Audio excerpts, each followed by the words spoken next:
ଦେଖନ୍ତୁ ଆଜ୍ଞା, ତରଭାରେ ଅଦ୍ଭୁତପୂର୍ବ ବନ୍ୟା ହେଲା।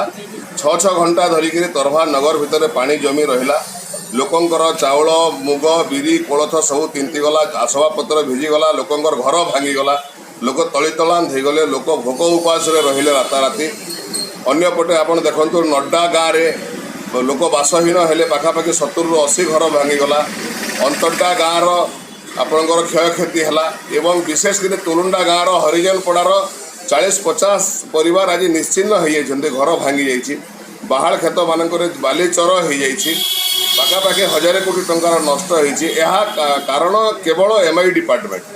ଏମ୍ଆଇ ଡିପାର୍ଟମେଣ୍ଟକୁ ସେଦିନ ଗାଁବାଲା ଫୋନ୍ କଲେ ସକାଳ 9ଟା ବେଳେ, ଆସିକରି ଗେଟ୍ ଖୋଲିବା ପାଇଁ ଦାବି କଲେ, ପାକୁତି ମିନତି ହେଲେ, ଗୁହାରି କଲେ, କିନ୍ତୁ କେହି ଜଣେ ବେହେରା ବାବୁ ଯନ୍ତ୍ରୀ ଯେ ଫୋନ୍ ଉଠେଇଲେ ସେ କର୍ଣ୍ଣ ଗୋଚର କଲେ ନାହିଁ। ସେ ତାଙ୍କୁ କହିଲେ ଯେ ତାଙ୍କ ପାଖରେ ଷ୍ଟାଫ୍ ନାହାନ୍ତି, ସେଥିପାଇଁ ସେମାନେ ଯିବେ ନାହିଁ ବୋଲି କହିଲେ ଏବଂ ଯଦି ଠିକ୍ ଟାଇମ୍ରେ ଗେଟ୍ ଖୋଲି ଦିଆଯାଇଥାନ୍ତା ତାହେଲେ ବନ୍ୟା ବିଲକୁଲ ହେଇନଥାନ୍ତା।